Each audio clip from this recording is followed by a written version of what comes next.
So the big question, and Eduardo and I were not going to mention this, but we were at the OECD meeting in Paris last week, so where a lot of these discussions were happening internationally. But the big question, I think, for higher education is whether the economic distress serves as something that necessitates change, again, in an industry that changes slowly. And Kevin's article, as I said, sort of talked about the sort of creation of a new institution. It wasn't driven particularly by budget concerns, but there's this sense, and you're probably all getting tired of reading it, because God knows we're getting tired of writing about it, this need for higher education to do more with less in this coming time. But I think that's absolutely where we are. I mean, I'm of the opinion that even when the economy recovers, there is not going to be, it may just give up but it's not clear. But even when the economy recovers, I'm reasonably confident there is not going to be a sort of major infusion of public money back into most social programs. I just think there are structural deficits in states, and frankly, we know what's happening at the federal level in terms of deficits. So in that environment, to the extent that you've got public college people who educate 80% of the students out there just waiting for things to recover, it ain't happening, is my sense. And so in that context, is that likely to become a compulsion for change? And I guess I'd throw it to maybe the chancellor to start. Yes, we are in a new normal, and I think we've had a habit in higher education over the last certainly 50 years, is that we have to grow as institutions, but we've always grown through expansion, and that's just not sustainable moving forward.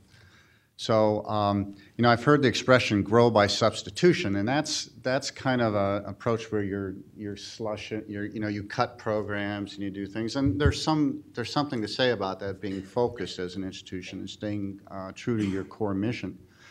But the expression that I'd like to use is you got to grow through redesign, and we're just going to have to change how we go about business. Now, the fact of doing that, particularly with institutions that have long habits of doing things in certain ways, the transaction cost, the energy of doing that is very high. I came as a senior academic administrator at a higher ed system in a state, and there we were doing it for the past decade, trying to manage change, but every time you turn your back on something, it got absorbed by the system again. It just wasn't sustainable.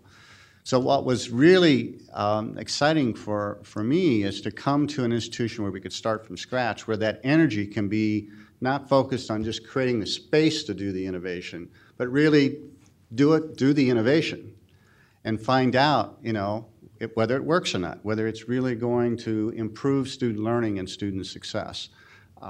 And that's what we're about. That's what's exciting.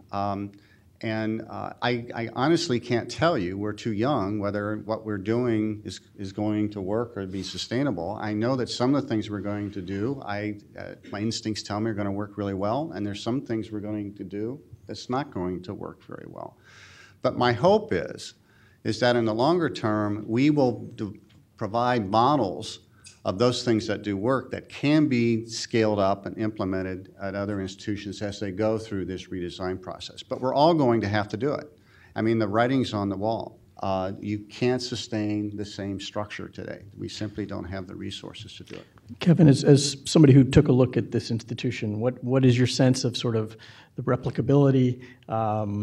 What it's not to ask you to gaze into a crystal ball and figure out what's going to work, what's going to prove to have worked, but what's your sense of sort of it as an experiment and it as a model?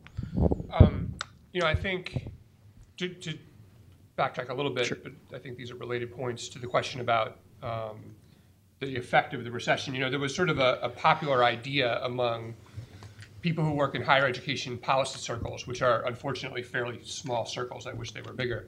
That this, would be the sort of terrible financial stress that a lot of universities have been under due to this recession would be the thing that would sort of shock them into really reevaluating the way they do business, and to become sort of more efficient and more productive. And I think we have pretty much seen the answer, which is that no, that's not what has happened, and it's not enough. And I think we've mostly seen retrenchment.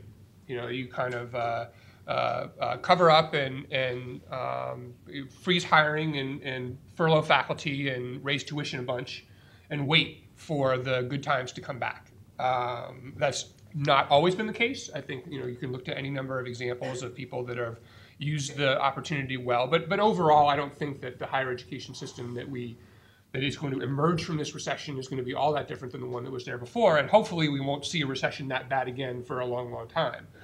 And I think it's hard for institutions to change. And the longer institutions have been around and the more ingrained the culture is, the harder it becomes for institutions to change. And it's sort of a somewhat unusual fact of our public and nonprofit system of higher education, which is that we more or less stopped building it in the late 1970s. There was a huge amount of institution creation in the 50 years prior to that, and very little since then.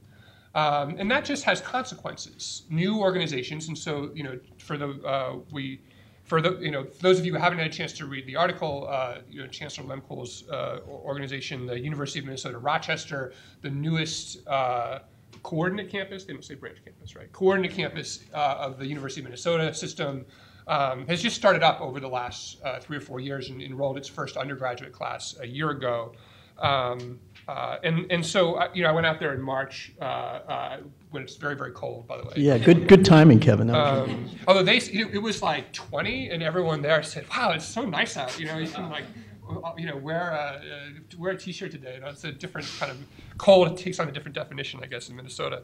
But the thing that sort of struck me about it, in addition to very motivated faculty and very motivated students and a lot of interesting things, is that the cost of putting together the right people with the right students around a unified concept of what the organization is, it doesn't actually take a long time to do that. And nor does it really take massive amounts of money. If all you're doing is trying to be in the business of educating students and performing scholarships, I think a lot of traditional organizations have accumulated missions and infrastructure and things that they do and are about and ways of thinking over time. And it's awfully hard to kind of pull all those barnacles off once they've attached yourself. But if you start over, particularly with the association of a well-respected, world-class, university system like the University of Minnesota, you can have the advantage of starting an organizational culture from scratch, but attaching yourself to the resources and credibility of an existing system. So you kind of have the best of both worlds. Yeah. I mean, as Kevin has written actually about sort of journalism as a model, and not necessarily a good model for higher education in terms of how it responded to change. Our industry, as anybody who reads a daily paper or reads would know, has struggled, and I can certainly vouch for the fact that it's easier to start from scratch than it is to remake an existing institution, existing entity. I think the tricky part, is I don't think states are. While Kevin talks in the article about sort of that if you start from scratch with a new model, it's cheaper, yeah, but you're still you see some states going to sort of online institutions only. But I think many states are going to find themselves, again, given the economy, in the position of having to remake rather than start from scratch, and that the idea of closing a public campus or taking it and turning it into something different is close to a third rail in a lot of states. So I think that's a tricky thing.